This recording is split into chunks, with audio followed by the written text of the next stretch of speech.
Question number 1 कहा गया है। देखिए सबसे पहले हम क्वेश्चन पढ़ेंगे।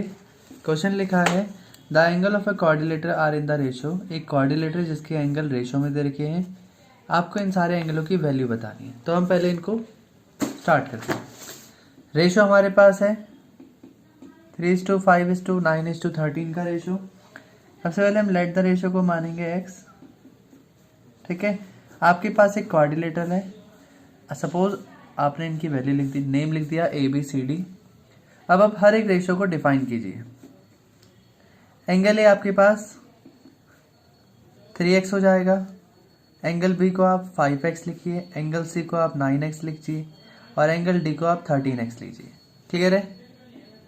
5x, 9x and 13x।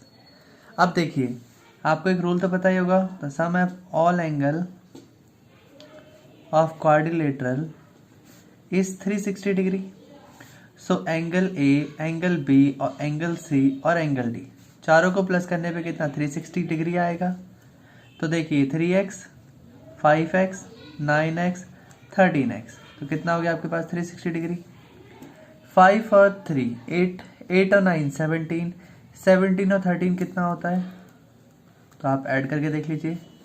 7 और 3 10, 1 1 3, तो 30x 360 degree is equal to 360 degree, x is equal to 360 upon में 30।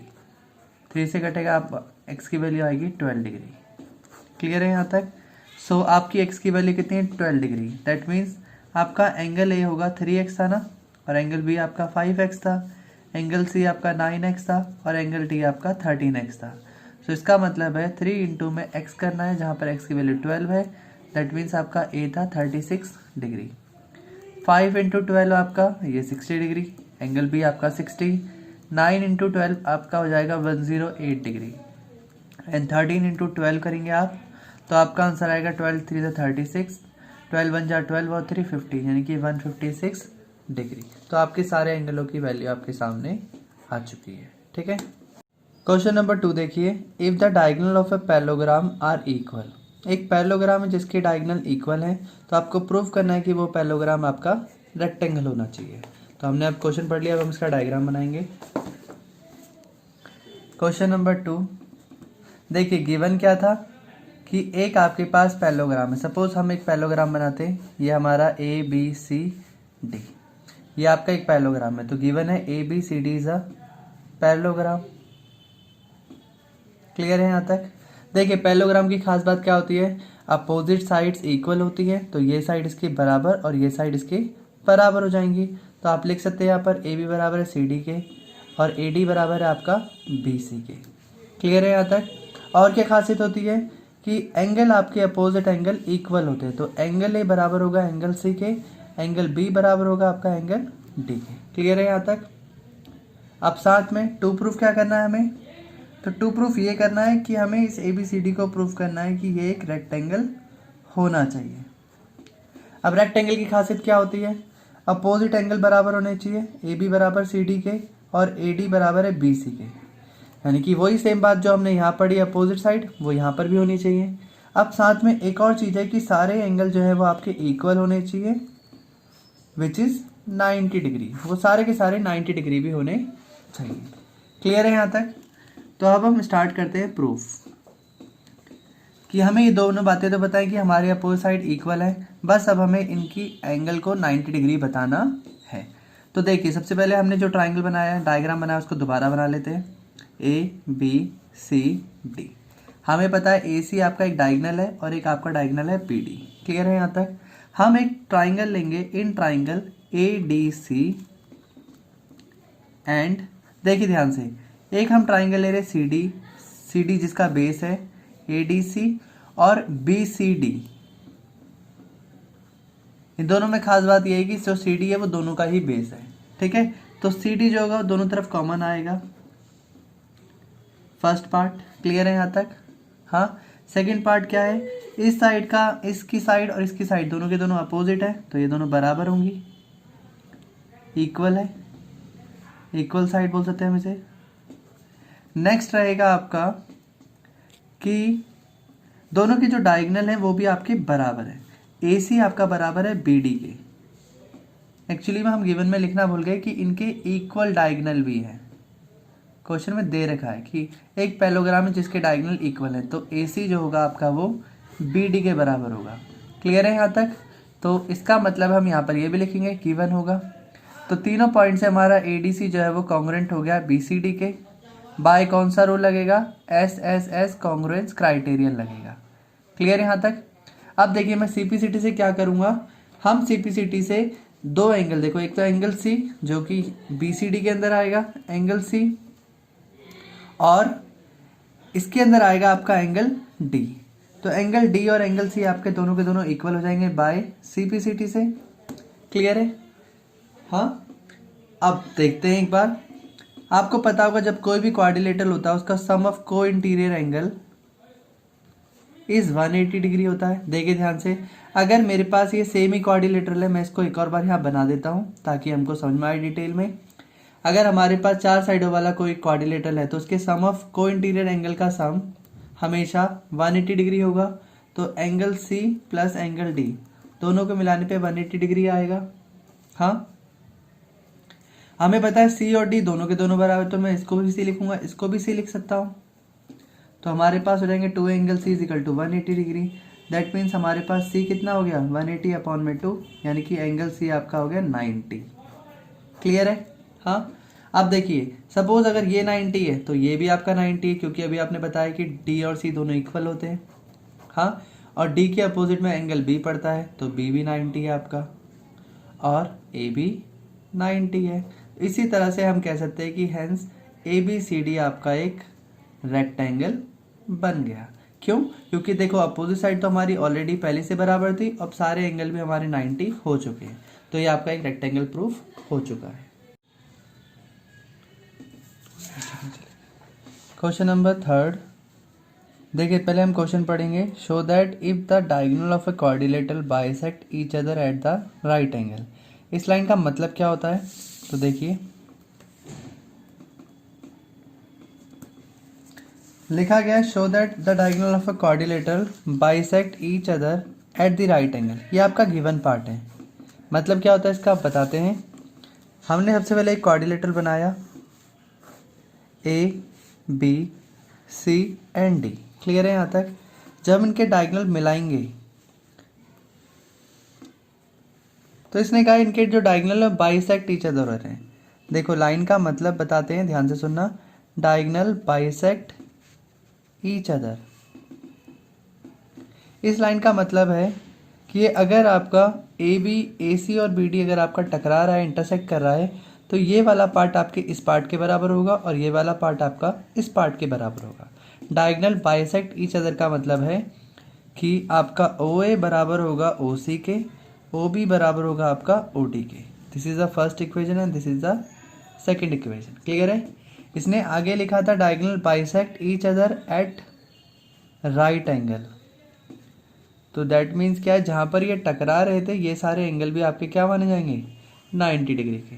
दैट मीन्स आपका OAB is equal to AOD is equal to BOC is equal to COD। ये सारे के सारे आपके 90 डिग्री के एंगल हैं। This is the equation number 3। Clear है यहाँ तक? ये सारा हमारा गिवन पार्ट था। अब हमें इसमें टू प्रूफ क्या करना है? तो टू प्रूफ के लिए लिखा गया है यहाँ पर देन इट इज रोम्बस। हमें बताना है कि ये रोम्बस होगा। कैसे होगा आपको प्रूफ करना है। तो हमें प्रूफ करना पड़ेगा ABCD इज अ रोम्बस होना चाहिए। क्लियर है? रोम्बस की खासियत क्या होती है? तो पहली लाइन तो यही होती है कि डायगोनल ऑफ क्वाड्रिलेटरल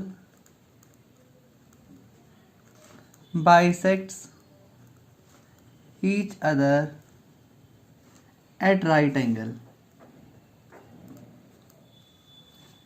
पहली पार्ट तो यही होती है जो हमें रोम्बस की प्रॉपर्टी होती है।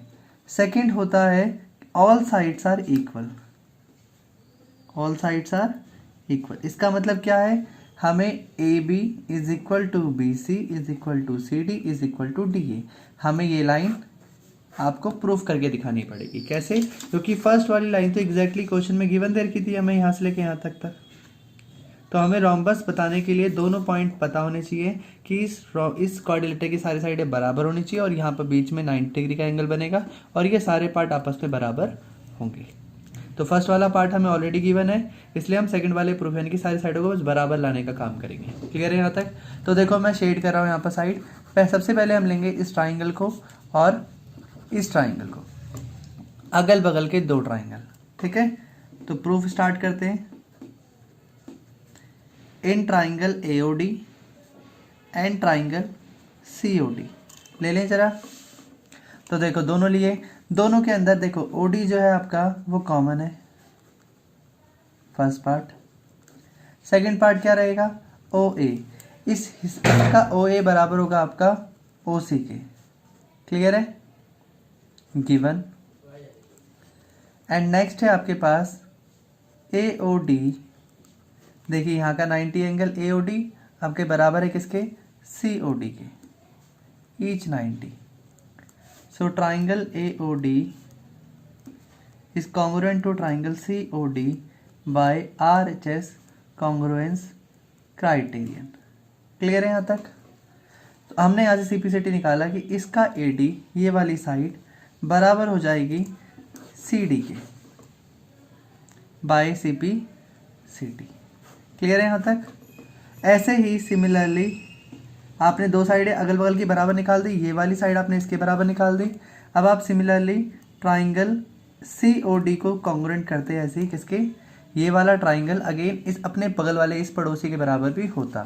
कौन है ये? BOC के बाय RHS अगेन होता और यहाँ से आपको मिलता CD is equal to BC। यह आपका सेकेंड पॉइंट हो जाता। ये इक्वेशन नंबर 4, इक्वेशन नंबर 5। ठीक है, फिर आप क्या करते हैं? इस वाले को अपने बगल वाले यानी कि इन दोनों को करते हैं। नंबर एक डाल देता हूँ 1, ये 2। पहले इन दोनों ट्राइंगलों को लेते, फिर जब ये दोनों हो जाते तो आप थर्ड में फिर इसे लेते 1 और 3 को। फिर जब ये भी हो जाते आपके, फिर आप लेते एंड सिमिलरली ट्राइंगल BOC को कॉन्ग्रुएंट बनाते आप किसके? AOB के बाय अगेन RHS से लगता है ये भी। और आपका BC जो होता है वो AB के बराबर हो जाता, बाय CPCT हो जाता है ये भी। और ऐसे करते करते आपके सारे एंगल आपस में बराबर, सारी साइडें आपकी आपस में बराबर हो जाती और hence ABCD is a rhombus. ये आपका प्रूफ हो जाता। क्लियर है?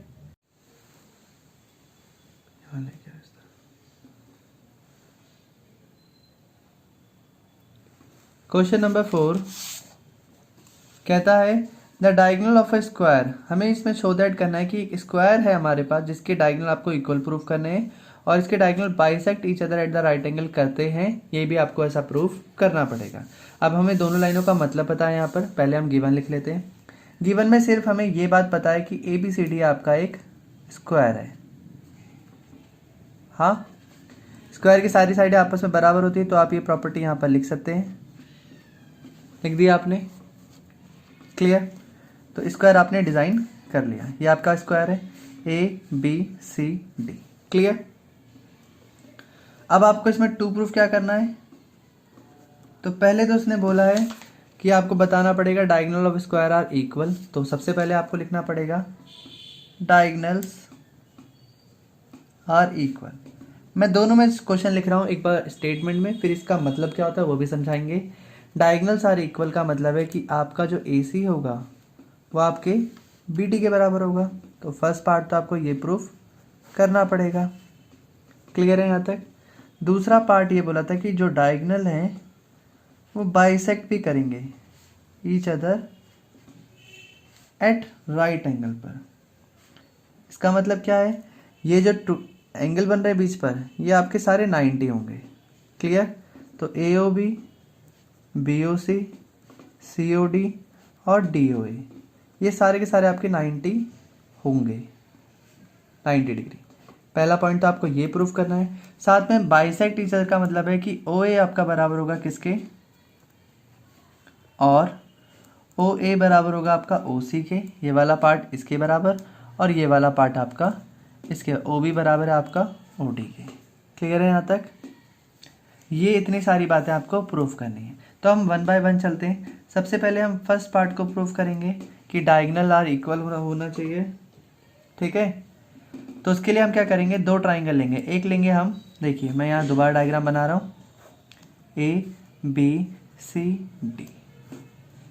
क्लियर है यहाँ तक? सबसे पहले हम ट्राइंगल लेंगे ए डी सी एंड दूसरा ट्राइंगल रहेगा हमारा बी सी डी, जिसके दोनों के देखो बेस कॉमन है, सी डी है। ठीक है, तो यहाँ का ए डी हमें पता है स्क्वायर की सारी साइडें बराबर होती हैं, तो ये सारी साइडें बराबर हैं, तो ए डी आपका ये वाली साइड बराबर होगी बी सी के, पहला पॉइंट। दूसरा पॉइंट सी डी कॉमन है, तो इसे हम गिवन लिखेंगे फर्स्ट पार्ट में। सेकंड वाला आपका कॉमन है।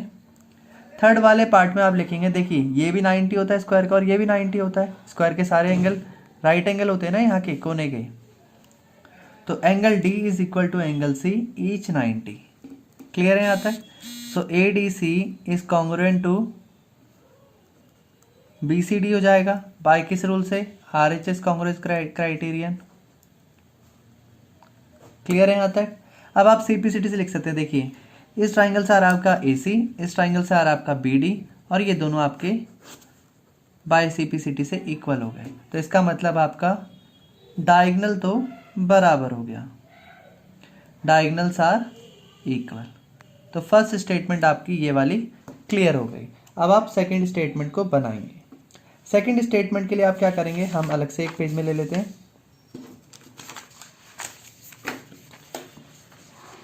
सबसे पहले आप दोबारा से स्क्वायर बनाएंगे, A B C D. Clear है? अब आप लेंगे सेकंड स्टेटमेंट के लिए, आपको दो ट्राइंगल लेने, देखो मैं शेड कर रहा हूँ हल्का हल्का। एक रहेगा in triangle A O B और एक ट्राइंगल रहेगा आपका सी ओ डी। क्लियर है यहाँ तक? ये दोनों आमने सामने के ट्राइंगल लिए हमने। देखिए ये वाला एंगल आपका और ये वाला एंगल बराबर होता है, तो हम लिख सकते हैं ए ओ बी आपका इक्वल होगा सी ओ डी के। हाँ, इसे बोलते हैं हम वर्टिकली अपोजिट एंगल। क्लियर है यहाँ तक? नेक्स्ट रहेगा, देखिए ये वाला एंगल आपका इसके बराबर हो सकता है, इसको मैं नाम दूंगा बी ए ओ। ये वाला एंगल देखो मैं डार्क कर देता हूँ यहाँ पर, ये बराबर होगा आपका किसके, डी सी ओ के। सही जवाब है आपका, ऑल्टरनेट एंगल बोलते हैं इसको। ठीक है, और नेक्स्ट पार्ट देखो मैं एक साइड ले लेता हूँ, ये ए बी बराबर है किसके, सी डी के, क्योंकि स्क्वायर की सारी साइडें आपस में बराबर होती हैं, given. So A O B is congruent to triangle C O D by किस रूल से, तो दो एंगल है हमारे पास, तो हम इसे A S A congruence criterion कहेंगे। क्लियर है यहाँ तक? अब देखिए यहाँ से मैं सीपीसीटी क्या लिखूंगा, ध्यान से सुनना। ओ ए बी के अंदर देखो ओ ए आ रहा पार्ट, तो ओ ए को बराबर लिखूंगा मैं ओ सी के, पहला पार्ट। दूसरा ये देखो ओ बी जो आधी साइड है ये आपकी ओ डी के बराबर हो जाएगी, और ये दोनों पार्ट आपके बराबर हो जाएंगे बाय सीपीसीटी से। क्लियर है यहाँ तक? और इसी को कहते हैं हम hence diagonal bisect each other. इस इतने से पॉइंट का मतलब है कि हमारे जो डायगोनल है वो बाइसेक्ट ईच अदर हो गए। अभी हमें इसे राइट एंगल लिखना बाकी है। थर्ड पार्ट में अब हम क्या करेंगे, देखो इसका थर्ड पार्ट जो चलेगा उसके अंदर अब हम दो ट्राइंगल लेंगे। अगेन फिगर बना रहे हैं हम, एक है आपके पास A B C D, same diagram बनाया, ये ओ है। अब की बार आप क्या करेंगे, दो ट्राइंगल लेंगे। कौन कौन से, एक आपने लिया ये वाला जिसमें मैं शेड कर रहा हूँ, और एक इसके बगल वाला पड़ोसी उठा लिया आपने, ले लिया। In triangle C O D and triangle A O B, A O D दोनों ले लिया आपने अगल बगल वाले। देखो दोनों में क्या है, ओ डी कॉमन है। हाँ, सी डी देखो स्क्वायर की सारी साइडें बराबर होती हैं, तो सी डी आपका ए डी के बराबर हो गया, ये गिवन हो गया। तीसरा पार्ट क्या है, देखो ओ सी, ये वाला पार्ट ओ सी जो है आपका ओ ए के बराबर है। कैसे, अभी लिख सकते हो आप प्रूव्ड अबव। अभी तो आपने ऊपर वाली इक्वेशन में प्रूव करा है यहाँ पर। क्लियर है कि ओ सी आपका ओ ए के बराबर है। सो सी ओ डी कॉन्ग्रुएंट हो जाएगा किसके, ए ओ डी के, बाय कौन से रूल से, ये भी साइड और ये भी side, by S S S congruence criterion. Clear है यहाँ तक? सो अब आप CPCT से लिख सकते हैं, देखो मैं इस एंगल का नाम लिखूंगा, क्या नाम है इसका? COD। So COD is equal to AOD। ये दोनों एंगल जो बीच के हैं, ये दोनों एंगल आपके इक्वल हो जाएंगे बाय CPCT। क्लियर है? अब AC एक है तो लाइन ना, since AC is a line है, सो COD प्लस AOD दोनों एंगलों का सम कितना होगा? 180 डिग्री। लाइन पे पूरा एंगल कितना बनेगा? 180। रीजन लिख देते हैं क्यों होता है ऐसा, लीनियर पेयर। सो ये भी COD और ये भी COD, क्योंकि दोनों इक्वल तो हैं, तो मैं लिख सकता हूँ 2 इंटू में COD is equal to 180 degree. So COD is equal to 180 degree upon में 2। कट के आंसर आएगा COD कितना? 90 डिग्री। क्लियर है हमारा यहाँ तक? हाँ, देखो COD और AOD दोनों बराबर ही है, क्योंकि यहाँ भी हमने पढ़ा है। तो देखो ये भी COD ये भी COD, तो 2 COD हो गए, तो 2 को यहाँ जाके डिवाइड कर दो, COD आपका आ गया 90। इसका मतलब आपका AOD भी कितना होगा? 90 होगा। हाँ, सिमिलरली जो बाकी एंगल है, देखो इस तरफ वाला इस तरफ वाला, ये भी आपके कितने हो जाएंगे? AOB भी 90 होगा ऐसे ही, और ऐसे ही आपका BOC भी 90 होगा। अब देखिए, अब आपने सारी बातें प्रूव कर ली। पहली बात तो ये थी कि आपने डायगोनल इक्वल है, वो आपने फर्स्ट पार्ट में प्रूव करा था। डायगोनल बाइसेक्ट ईच अदर होंगे, ये आपने सेकंड पार्ट में प्रूव करा। अब इनके सब के बाद ये सारे एंगल यहाँ पर जो डायगोनल है वो बाइसेक्ट करें 90 डिग्री पर, ये भी आपने यहाँ प्रूव कर दिया। तो आपके अब तीनों पार्ट प्रूफ हो चुके हैं। क्लियर यहाँ तक? देखिए क्वेश्चन नंबर 5 कहता है शो दैट, ऐसा प्रूफ करिए। इफ लिखा है ना, मतलब ये सारा पार्ट यहाँ से लेके यहाँ तक, जहाँ तक लाइन खत्म नहीं होगी, ये पूरा का पूरा आपका गिवन पार्ट है अगर इफ लिखा है तो। और जो देन इट इज स्क्वायर लिखा है ये आपका टू प्रूफ है। अब क्वेश्चन पढ़ते हैं। लिखा है यदि diagonal of a quadrilaterals are equal, जो क्वाड्रिलेटर के डायगोनल है वो आपके इक्वल होंगे और वो बाइसेक्ट करते हैं each other at the right angle पर, तो आपको बताना है क्या वो स्क्वायर हो सकता है, आपको ऐसा प्रूफ करना होगा। तो देखते हैं, सबसे पहले हम एक डायग्राम बनाएंगे। क्वेश्चन नंबर 5 डायग्राम आपने बनाया है यहाँ पर ABCD। क्लियर है? डायगोनल भी ड्रॉ कीजिए, एक AC है आपका और एक BD है आपका, बीच में सेंटर O हो जाएगा। क्लियर यहाँ तक? गिवन पार्ट ये था आपका कि ABCD is a quadrilateral. Clear है यहाँ तक? इसमें ये बताया गया आपके डायगोनल इक्वल हैं, तो AC आपका बराबर है BD के। फर्स्ट पार्ट प्रूफ आपको गिवन है आपको। सेकंड ये बताया था कि डायगोनल जो है वो बाइसेक्ट करते हैं, bisect each other at right angle. तो इसका मतलब क्या है? बाइसेक्ट ईच अदर का मतलब है कि AO आपका बराबर होगा किसके? OC के, और OD जो होगा वो बराबर होगा आपका OB के, मतलब ये छोटा पार्ट इस वाले पार्ट के बराबर। क्लियर है यहाँ तक? और ये जो बीच में एंगल बन रहे हैं वो सारे आपके क्या होंगे? 90 डिग्री। तो आप इसके अलावा लिख सकते हैं एंड AOB, सॉरी यहाँ एंगल लिखना था, BOC ये वाला एंगल, COD ये वाला एंगल, और DOA ये वाला एंगल, ये वाले एंगल बीच के एंगल, ये सारे के सारे आपके 90 होंगे। क्लियर है यहाँ तक? अब आपको टू प्रूफ क्या करना है इसमें? आपको टू प्रूफ में इतना लिखना है, ये आपका गिवन पार्ट का कॉलम हो गया। अब आप टू प्रूफ में लिखेंगे कि ABCD बस कोई मुझे स्क्वायर बता दे। ABCD is square. ठीक है? स्क्वायर के लिए क्या क्या चीज़ें होती हैं? AB BC CD और DA, यानी कि चारों साइडें आपकी इक्वल हों, ऐसा होना चाहिए स्क्वायर के लिए कंडीशन पहला। सेकंड पॉइंट ये होता है कि सारे एंगल आपस में बराबर हो और उन सब का एंगल 90 डिग्री हो। क्लियर है? ये दो पॉइंट जिस भी क्वाड्रिलेटर के अंदर आएंगे वो आपका स्क्वायर माना जाएगा। तो अब हम आते हैं प्रूफ पॉइंट पर। देखिए, if the quadrilateral whose diagonal are equal, ऐसा क्वाड्रिलेटर जिसके डायगोनल इक्वल हों and bisect each other at right angle, ऐसा क्वाड्रिलेटरल जिसके डायगोनल बाइसेक्ट करते हों राइट एंगल पर। ध्यान से सुनिए, ऐसे क्वाड्रिलेटर जिसका डायगोनल बाइसेक्ट करते हों, bisect each other at the right angle, it is called rhombus, उसको हम क्या कहते हैं, रोम्बस कहते हैं। क्लियर है बात। और रोम्बस क्या करता है, the properties of rhombus, properties और रोम्बस में ये साफ बताया गया है, ऑल साइड्स आर इक्वल, कि सारी साइडें इक्वल होती हैं। इसका मतलब हम ये बात कह सकते हैं, हेंस ए बी बराबर है आपका बी सी के, बी सी बराबर है सी डी के, और सी डी बराबर डी ए के। ये वाली स्टेटमेंट तो आपकी पहली प्रूफ हो गई कि ये रोम्बस है और रोम्बस में सारी साइडें बराबर होती हैं, यानी कि आपका फर्स्ट पार्ट क्लियर है। अब आपको बस ये निकालना है कि सारे एंगल कैसे भी बस 90 हो जाएं। क्लियर है यहाँ तक। तो अब हम लेंगे ट्राइंगल। इन ट्राइंगल हम कोई से भी, देखो हमने एक स्क्वायर बनाया यहाँ पर, सॉरी रोम्बस बनाया, ए बी सी डी लिया, ये बस डायगोनल ऐसे डिज़ाइन करें। अब हम सी डी को कॉमन मानकर एक दो ट्राइंगल ले लेंगे। एक लिया हमने ए डी सी ये वाला, और एक लेंगे हम बी सी डी ये वाला ले लिया।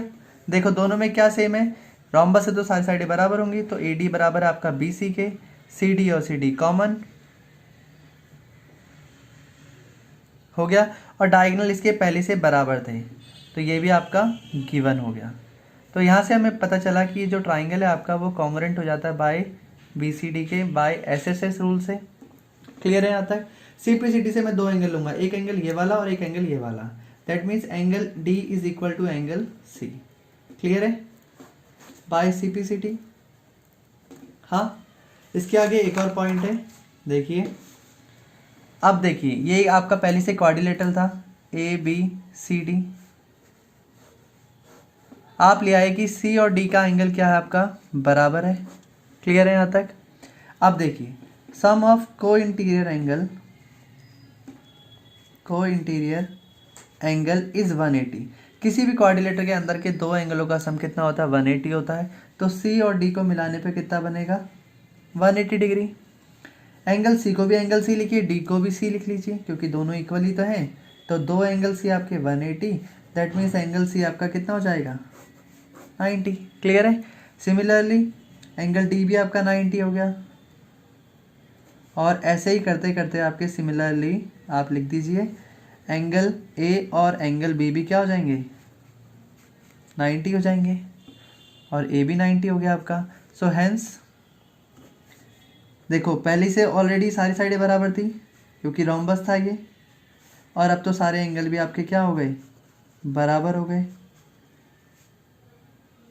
तो मैं बोल सकता हूँ hence A B C D is a square. Clear है यहाँ तक।